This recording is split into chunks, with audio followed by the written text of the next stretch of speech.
بسم اللہ الرحمن الرحیم۔ اللہ کے نام سے شروع جو نہایت مہربان ہمیشہ رحم فرمانے والا۔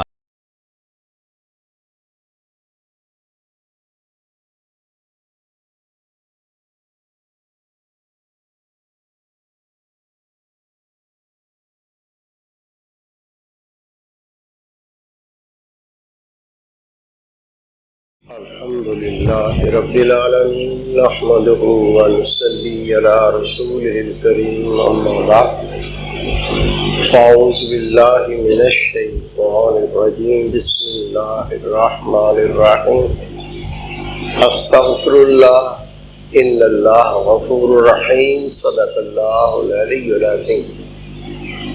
میرے عزیز دوستو، واجب احترام بزرگوں، انتہائی پیارے بیٹوں، میری پیاری ماں، بہنوں، بیٹیوں، عاجز ناچیز پر تقصیر گناہگار بندے نے آپ کے سامنے اللہ تعالیٰ کے پاک کلام میں سے ایک حصہ تلاوت کرنے کا شرف حاصل کیا۔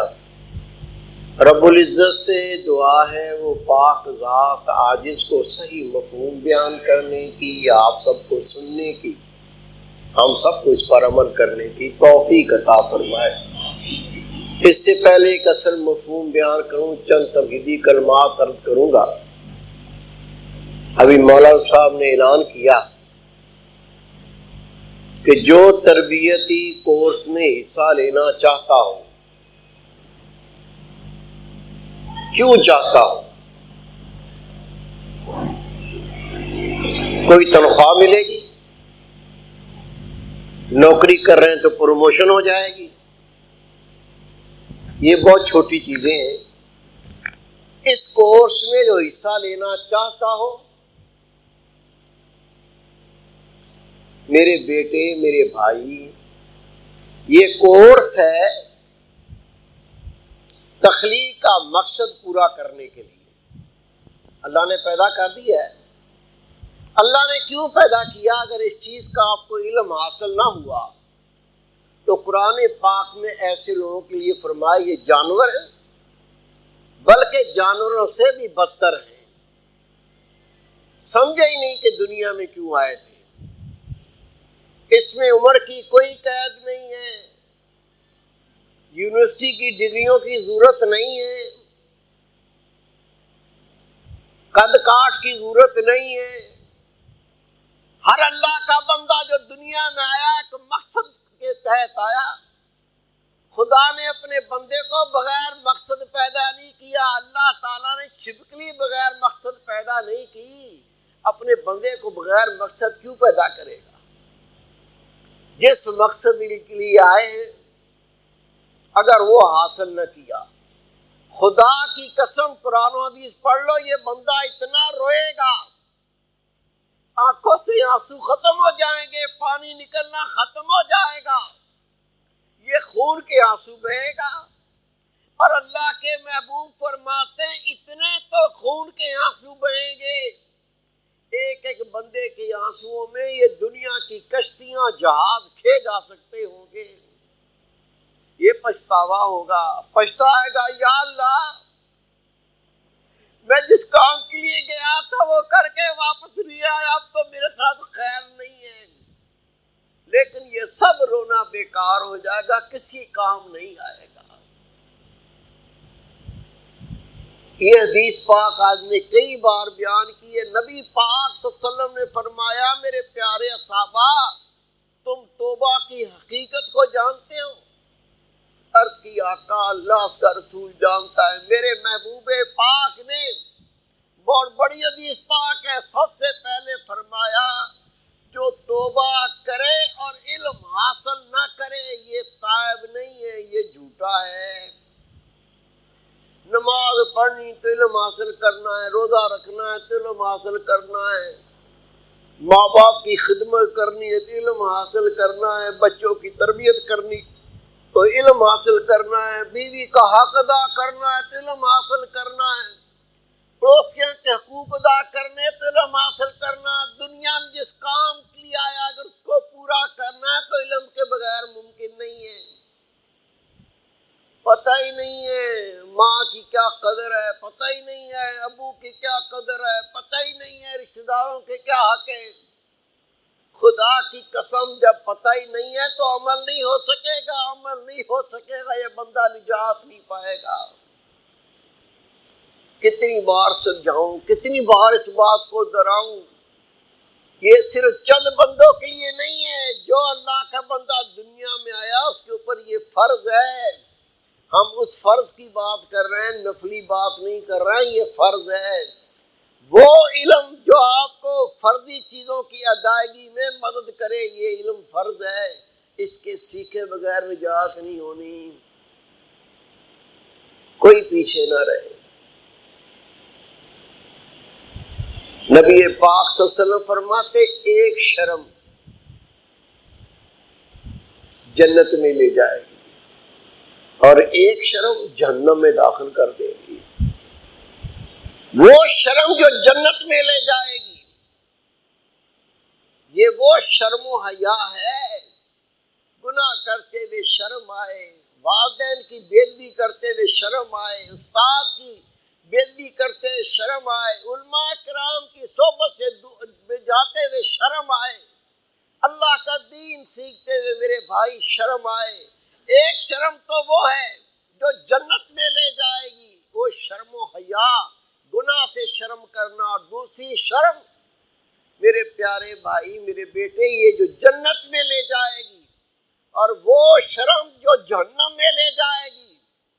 میں تو بوڑھا ہو گیا ہوں، قرآن پڑھوں گا تو لوگ ہنسیں گے، میں تو بوڑھا ہو گیا ہوں، لوگ دیکھیں گے اس کو وضو نہیں کرنا آتا، میں ابھی سیکھ رہا ہوں، شرم کر رہا ہے، یہ شرم ادھر جہنم میں لے جائے گی۔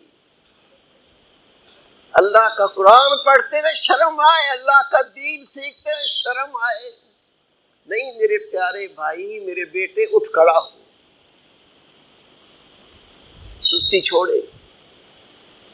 اللہ کا دین سیکھنا ہے، اس پہ عمل کرنا ہے، دوسروں کو سکھانا ہے۔ پہلا مرحلہ سیکھنا، پھر سیکھ کے عمل کرنا، اور پھر عمل کر کے دوسروں کو یہ علم دینا۔ اگر یہ کام نہ کیا بندہ نجات نہیں پا سکتا۔ بڑی بڑی ڈگریاں حاصل کر لی، میں تو یو کے سے انجینئر بن کے آیا ہوں، میری تو امریکہ کی ڈگری ہے، یہ ڈگریاں مگریاں اللہ کو چھیڑ دے گا، یہ کسی کام نہیں آنی۔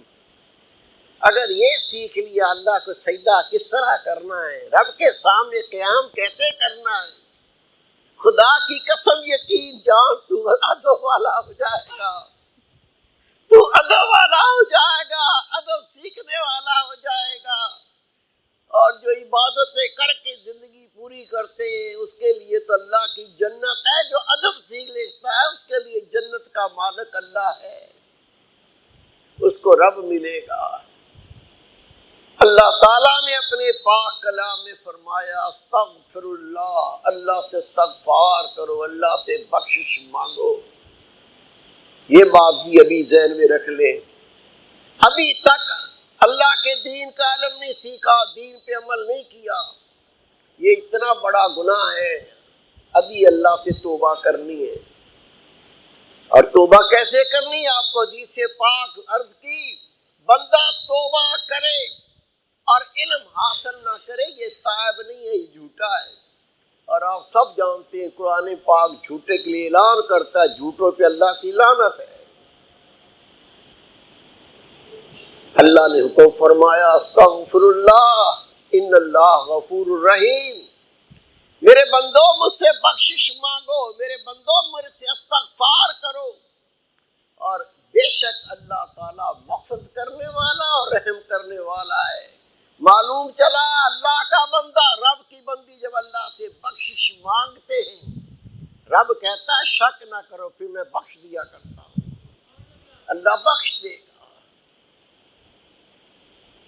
حدیث پاک حضرت اسامہ بن زید رضی اللہ تعالیٰ عنہ فرماتے جب اللہ کا مومن بندہ اللہ سے بخشش کی کثرت کرتا ہے، بخشش مانگتا ہے، استغفار پڑھتا ہے، اللہ سے بخشش کا سوال کرتا ہے، اللہ تعالیٰ اس کے غموں کو دور کر دیتا ہے،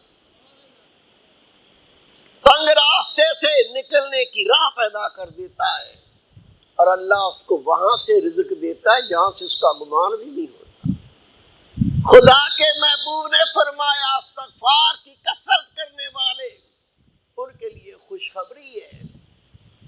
جس طرح اللہ تعالیٰ نے نبی پاک نے کسی گناہ کے بارے میں فرمایا یہ گناہ کرو گے اللہ اس طرح ذلیل کر دے گا، یہ گناہ کرو گے اللہ تمہیں یہ عذاب دے گا، اگر یہ گناہ کرو گے تمہیں چیز میں اللہ تنگی پیدا کر دے گا، مختلف گناہوں کا اللہ نے قرآن پاک میں ذکر کیا، رسول پاک نے حدیث میں بیان کیا یہ گناہ کرو گے تو یہ تمہیں عذاب دیا جائے گا۔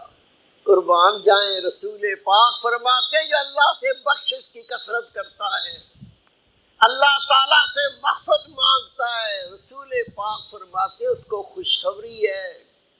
خوشخبری کا مطلب یہ وہ بخش دیا جائے گا، جنت میں داخل کر دیا جائے گا، اللہ اس سے راضی ہو جائے گا۔ استغفار کی کثرت جنت کی عطا ہونے کا وسیلہ، اللہ کی بخشش کا وسیلہ، اللہ تعالیٰ کے راضی ہونے کا میرے بھائی وسیلہ استغفار۔ اللہ کے محبوب نے مختلف استغفار کا ذکر کیا۔ مطلب کیا ہے؟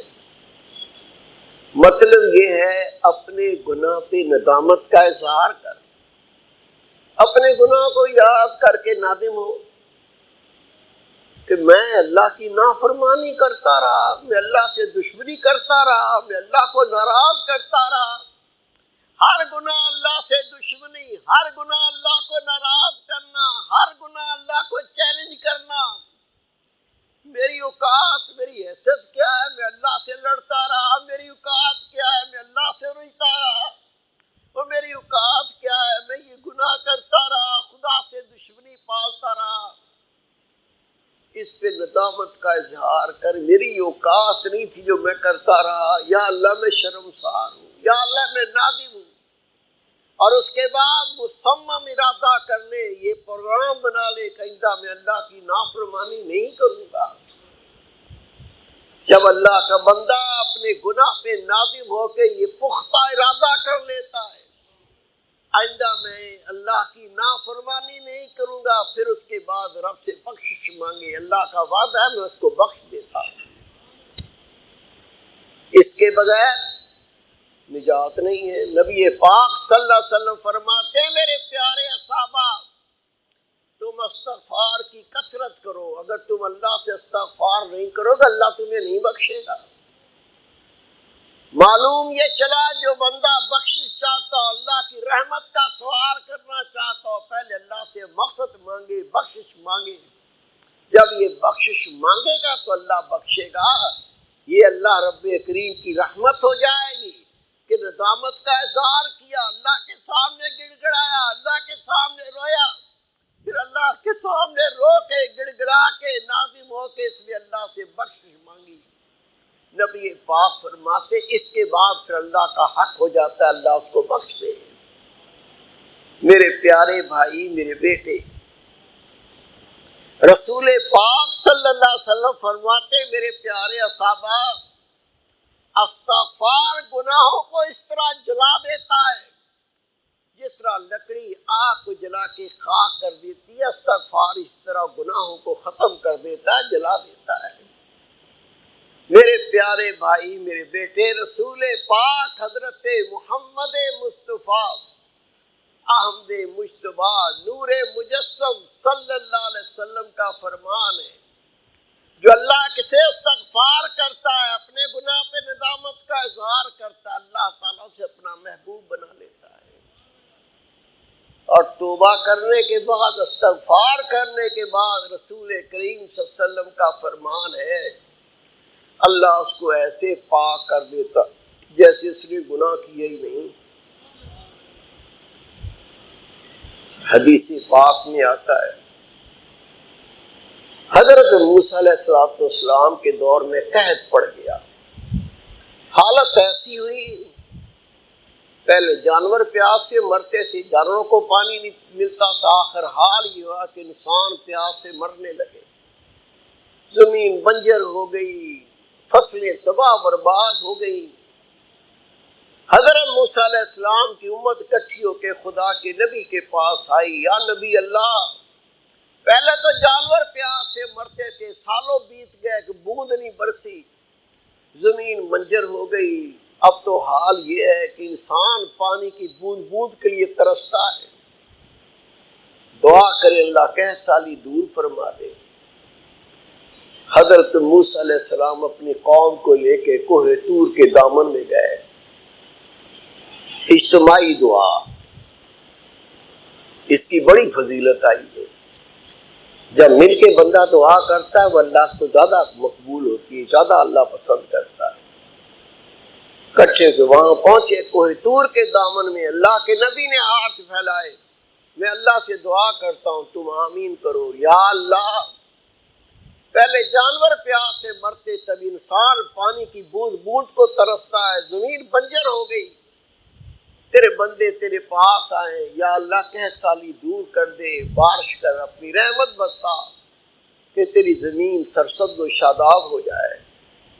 آواز آئی، موسیٰ میں تمہاری دعا قبول نہیں کروں گا۔ یا باری تعالیٰ وجہ کیا ہے؟ اللہ نے فرمایا یہ تیری قوم میں ایک شخص ہے، ایک حدیث پاک میں آتا ہے یہ غیبت کرتا ہے، دوسری حدیث پاک میں آتا ہے یہ چغل خوری کرتا ہے۔ جب تک یہ موجود ہے میں تمہاری دعاؤں کو مستجاب نہیں کروں گا، قبول نہیں کروں گا۔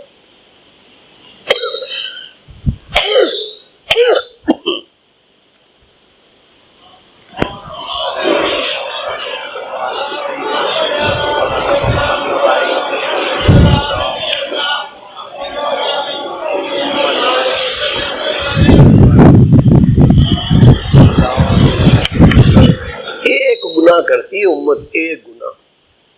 میرے مرشد قبلہ سیدی مرشدی سونا سید رحمۃ اللہ علیہ فرمایا کرتے تھے، کسی قوم کو کم تولنے پر غرق کر دیا، تباہ کر دیا، اللہ کا عذاب نازل ہوا، گھروں میں مرے پڑے تھے۔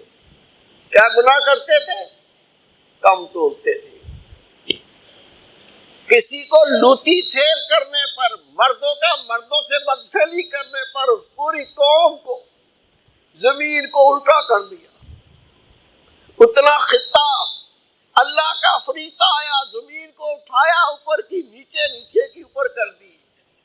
ایک گناہ کرتے تھے، وہ لوتی تھے، مرد مردوں سے بدفعلی کرتے تھے۔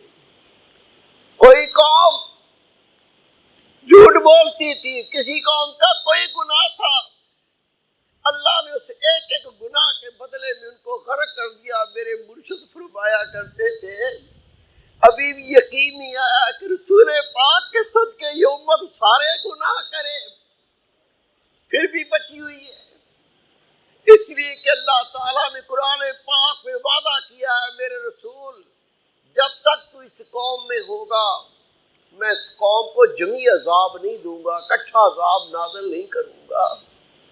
اور جب اللہ کے محبوب کا آخری وقت آیا، اللہ کا فرشتہ پوچھتا ہے آپ کا جو ارادہ ہو، چاہے تو جنت پہنچا دے، چاہے تو اللہ کے پاس لے جائے۔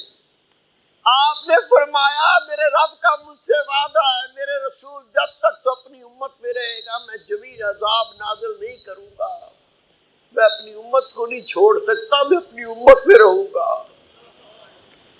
میرے پیارے بھائی، میرے بیٹے، ایک ایک گناہ پوری قوم کو تباہ و برباد کر دے۔ رسول پاک کی امت کوئی گناہ چھوڑے ہی نہیں اور پھر بھی بچی ہو، نہ شکری نہیں تو اور کیا ہے۔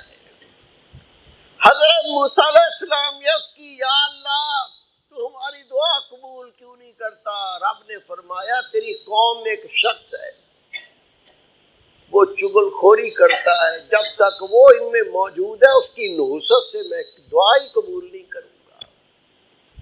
اللہ کے نبی نے اعلان کیا ہے اس قوم کے اندر، میری ملت قوم کے اندر جو بھی چغل خور ہے وہ نکل جائے، نہیں تو قحط نہیں ہٹے گا، دعا قبول نہیں ہوگی۔ جیسے اس شخص نے سنا جو چغل خور تھا، وہ وہی سوچتا ہے اگر سب کے سامنے نکل جاؤں گا لوگ دیکھیں گے یہی وہ کمینہ آدمی ہے، کمزرف آدمی ہے، جس کی وجہ سے دعا قبول نہیں ہوتی، گردن جھک گئی، ندامت کا اظہار کیا، یا اللہ اگر تو میری عزت بچا لے،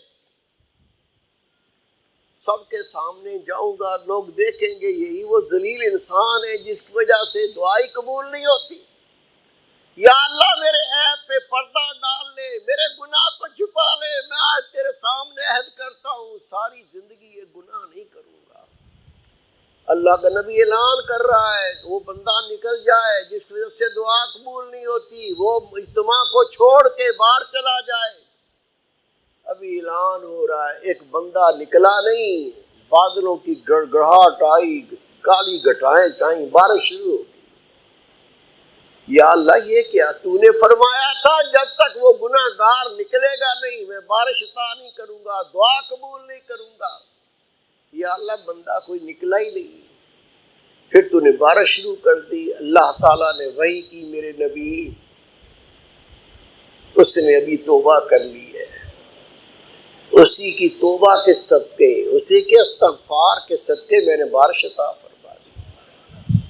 میرے پیارے بھائی، میرے بیٹے، اللہ کا فرمان ہے استغفر اللہ، اللہ سے مغفرت مانگو، اللہ سے بخشش مانگو، اپنے گناہ کی توبہ کرو۔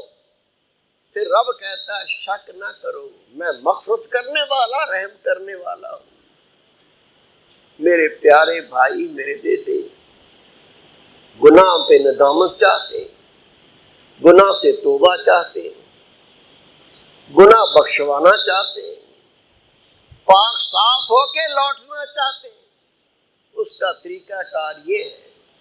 نبی پاک صلی اللہ علیہ وسلم فرماتے ہیں جب اللہ کا مومن بندہ کوئی گناہ کرتا ہے اس کے دل پہ ایک کالا نقطہ لگ جاتا ہے، اگر وہ توبہ کر لے، استغفار کر لے، اللہ کو یاد کر لے، اللہ تعالیٰ اسے دور کر دیتا ہے۔ اگر توبہ نہ کرے، استغفار نہ کرے، اللہ کو نہ پکارے، اللہ کو یاد نہ کرے، اس کے گناہ کرنے سے وہ نقطہ پھیلتا جاتا ہے یہاں تک کہ سارا دل سیاہ ہو جاتا ہے۔ تمہارے دل ساری سیاہ ہو گئے، گناہ کر کے بھول گئے، اس کی توبہ بھی ہوتی ہے، اس کے لیے استغفار بھی ہوتا ہے۔ یہ دل کی سیاہی کی نشانی ہے، گناہ تو کیے، نہ توبہ کی توفیق ہوئی، نہ رونے کی توفیق ہوئی، نہ ندامت آئی، نہ شرم پیدا ہوئی، اور زندگی گزرتی چلی گئی۔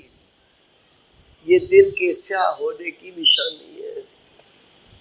میرے پیارے بھائی، میرے بیٹے، دل صاف کیسے ہوتا ہے؟ اللہ کے محبوب نے فرمایا ہر چیز کو پاک کرنے کا کوئی نہ کوئی آلہ ہوتا ہے، کوئی نہ کوئی انسٹرومنٹ ہوتا ہے، کوئی نہ کوئی سائیکل ہوتا ہے جس کو پاک کر دیتا ہے دل کا ذکر۔ یہ دل کی پاکی رسول پاک فرماتے ہیں ہر چیز کو پاک کرنے کا کوئی نہ کوئی آلہ ہوتا ہے۔ دلوں کی پاکی اللہ کے ذکر سے حاصل ہوتی ہے۔ یہ مجالس اسی لیے ہوتی ہیں، آئیں بیٹھے، اکیلے تو سارا دن ہی گزر گیا اور ساری باتیں یاد نہیں، کاروبار بھی یاد رہے، رشتے بھی یاد رہے، اللہ کا ذکر ہی یاد نہیں رہا۔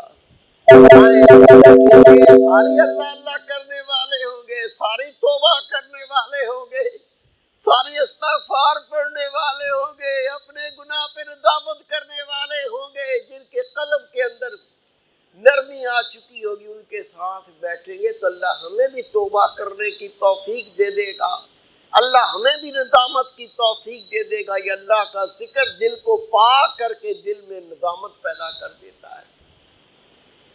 اللہ کا ذکر دو قسم کا ہے، ایک زبان سے اللہ کا ذکر کرنا، کوئی زبان سے اللہ اللہ کرے، سبحان اللہ پڑھے، کلمہ شریف پڑھے، درود شریف پڑھے، قرآن پاک کی تلاوت کرے، یہ سب زبان کا ذکر ہے۔ لیکن اللہ کے محبوب کی حدیث پاک کا مفہوم ہے زبان کے ذکر سے دل کا ذکر 70 گنا زیادہ شان رکھتا ہے۔ جتنے اللہ کے ولی بنے، زمانے کے شہباز بنے، کتب بنے، ابدال بنے، شہباز لامکانی بنے، سب دل کے ذکر سے بنے، لیکن دل کا ذکر اجازت کے بغیر حاصل نہیں ہوتا۔ قرآن پاک دلیل ہے، اللہ تعالیٰ نے اپنے پاک کلام میں فرمایا فَاسْأَلُوا اہل ذکر ان کنتم لا تعلمون، پوچھو ذکر اہل ذکر سے اگر تم نہیں جانتے۔ اجازت لینی پڑتی ہے۔ ابھی آپ کو اجازت دوں گا، 15-20 منٹ لگے گے، طریقہ سمجھاؤں گا، اگر آپ نے عمل کیا، عاجز کا کہنا نہیں، اللہ تعالیٰ آپ کو دکھا دے گا۔ ہاتھوں سے کام چلیں گے، دل اللہ کا ذکر کرے گا، زبان سے کاروبار کریں گے، دل اللہ کا ذکر کرے گا، آنکھیں سوئی ہوگی، دل اللہ کا ذکر کرے گا، یہ بندہ مر جائے گا، روح نکل جائے گی، دل پھر بھی اللہ کا ذکر کرے گا۔